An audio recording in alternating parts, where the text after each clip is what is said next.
আজকে সাংবাদিক ভাই বোনদের মাধ্যমে দুটি বিষয় দাবি জানাচ্ছে। এক, অর্থ মন্ত্রণালয় কর্তৃক জারিকৃত 12/8/2020 তারিখে 92 নং স্মারকটি অবৈধ বলে সেটি বাতিল করতে হবে। উল্লেখিত প্রজ্ঞাপনের প্রেক্ষিতে প্রাথমিক শিক্ষকগণরা ভবিষ্যতে যেন আর কোনো প্রকার হয়রানির শিকার না হয় সেটি এই দুটি মন্ত্রণালয়ের যৌথ উদ্যোগে নিশ্চিত করতে হবে। সুন্দর ও কাঙ্ক্ষিত জাতি গঠনে রাষ্ট্রের সবচেয়ে গুরুত্বপূর্ণ সেক্টর হচ্ছে শিক্ষা। তবে বাংলাদেশের 53 বছরের বাস্তবতায় শিক্ষার অবমূল্যায়ন করা হয়েছে।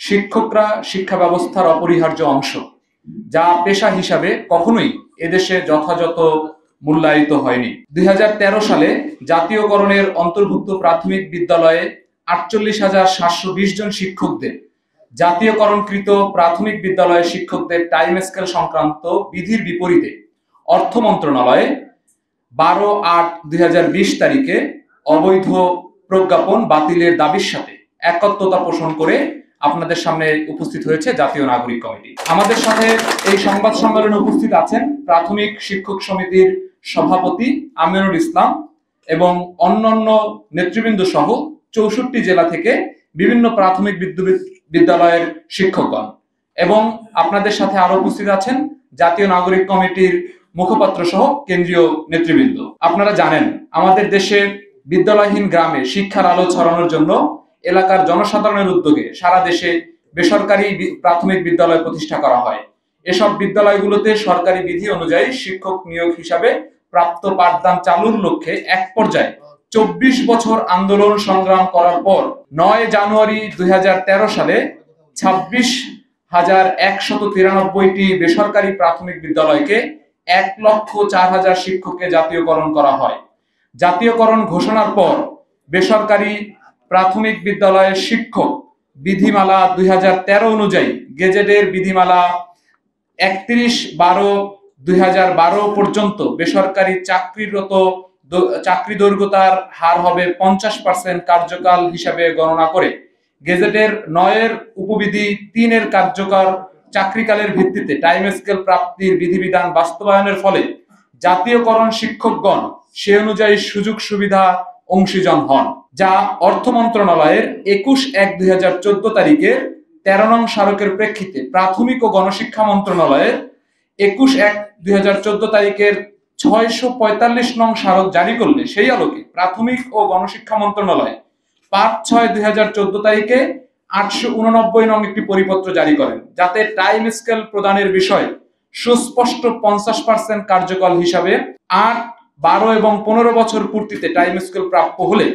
জেলা প্রাথমিক শিক্ষা অফিস কর্তৃক টাইম স্কেল মঞ্জুরি করলে হিসাব রক্ষণ অফিস তা বিধিসম্মত মেনে নিয়ে 48,720 জন শিক্ষক টাইম স্কেল সহ অন্যান্য সুযোগ সুবিধা ভোগ করার প্রয়োজনীয় ব্যবস্থা গ্রহণ করেন। প্রিয় সাংবাদিক ভাই বোনেরা, সরকারি বিধানের আলোকে 48,720 জন শিক্ষক টাইম স্কেল ভোগ করার পর হঠাৎ 8 বছর পরে 12/8/2020 তারিখে 92 নং স্মারকে অর্থ মন্ত্রণালয় কর্তৃক টাইম স্কেল প্রাপ্ত হবে না এ মর্মে একটি পত্র জারি করে, যাহা সম্পূর্ণ বেআইনি এবং অবৈধ। অর্থ মন্ত্রণালয় 21/1/2014 তারিখের স্মারকে নির্ধারিত বেতন স্কেল অনুযায়ী প্রচলিত বিধিবিধান গ্রহণপূর্বক ওই বিষয়ে প্রয়োজনীয় ব্যবস্থা গ্রহণ করা যেতে পারে গণশিক্ষা মন্ত্রণালয়কে এ বিষয়ে জানানো হয়েছিল। সেই প্রেক্ষিতে প্রাথমিক ও গণশিক্ষা মন্ত্রণালয় কর্তৃক 2014 সালে একটি পরিপত্র জারি করা হয়, যাতে টাইম স্কেলের বিষয়ে সুস্পষ্ট নির্দেশনা রয়েছে। উল্লেখ্য, জাতীয় বেতন স্কেল 2015 পূর্ব পর্যন্ত 8, 12, 15 বছর পূর্তিতে টাইম স্কেল প্রদানের বিষয়টি প্রচলিত ছিল। সাংবাদিক ভাই বোনেরা, অর্থ মন্ত্রণালয়ের 12/8/2020 তারিখে চিঠি দেওয়ার আগ পর্যন্ত সরকারি নিয়ম অনুসারে অবসরে যাওয়া শিক্ষকগণ সকল সুযোগ সুবিধা ভোগ করেছিলেন। অনেক শিক্ষক সকল সুযোগ সুবিধা ভোগ করার পরে মৃত্যুবরণ পর্যন্ত করেছেন। দুঃখজনক হলেও সত্য, বর্তমান অবস্থায় যারা পিআরএল পেনশনে যাচ্ছেন তারা উক্ত পত্রের কারণে অর্থাৎ অর্থ মন্ত্রণালয়ের যে অবৈধ পত্র, সেই অবৈধ পত্রের কারণে অমানবিক হয়রানির শিকার হচ্ছেন। আবার অনেকে ন্যায্য পাওনা না পেয়ে অসুস্থতায় হাসপাতালের বিছানায় ভুগছেন। ইতিমধ্যে কেউ মৃত্যুবরণ করছেন। এই বিষয়গুলো অমানবিক এবং বেআইনি।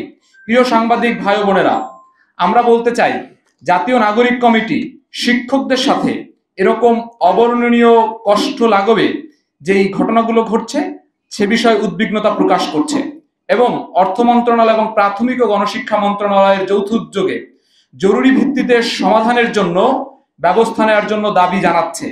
আমাদের এই শিক্ষকদের পক্ষে অর্থাৎ বাংলাদেশের 48,000 শিক্ষকদের পক্ষে জাতীয় নাগরিক কমিটি আজকে এই সাংবাদিক ভাই বোনদের মাধ্যমে দুটি বিষয়ে দাবি জানাচ্ছে। এক, অর্থ মন্ত্রণালয় কর্তৃক জারিকৃত 12/8/2020 তারিখে 92 নং স্মারকটি অবৈধ বলে সেটি বাতিল করতে হবে। উল্লেখিত প্রজ্ঞাপনের প্রেক্ষিতে প্রাথমিক শিক্ষকগণরা ভবিষ্যতে যেন আর কোনো প্রকার হয়রানির শিকার না হয় সেটি এই দুটি মন্ত্রণালয়ের যৌথ উদ্যোগে নিশ্চিত করতে হবে। প্রিয় সাংবাদিক বন্ধুগণ, আপনারা জানেন বৈষম্যের শিকার জাতীয়করণ শিক্ষকগণ 7 বছর ধরে স্বৈরাচারী সরকারের সময় তারা আন্দোলন করে এসেছে। শিক্ষকদের অমানবিক কষ্টের কথা বিগত স্বৈরাচার প্রধান সহ বিভিন্ন সংশ্লিষ্ট মন্ত্রণালয়ের মন্ত্রী, প্রতিমন্ত্রী, সচিবরা কেউই কখনো গুরুত্ব দেয়নি।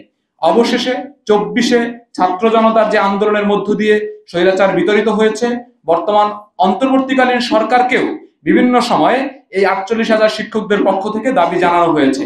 আমরা বর্তমান এই ছাত্র জনতার আন্দোলনের মধ্য দিয়ে সরকারকেও এ বিষয়ে যথাযথ কার্য বা উদ্যোগ গ্রহণ করতে আমরা দেখিনি। আমরা অতি দ্রুত সময়ের মধ্যে বর্তমান সরকারকে জাতীয় নাগরিক কমিটি জানাচ্ছে কার্যকর ব্যবস্থা গ্রহণের জন্য।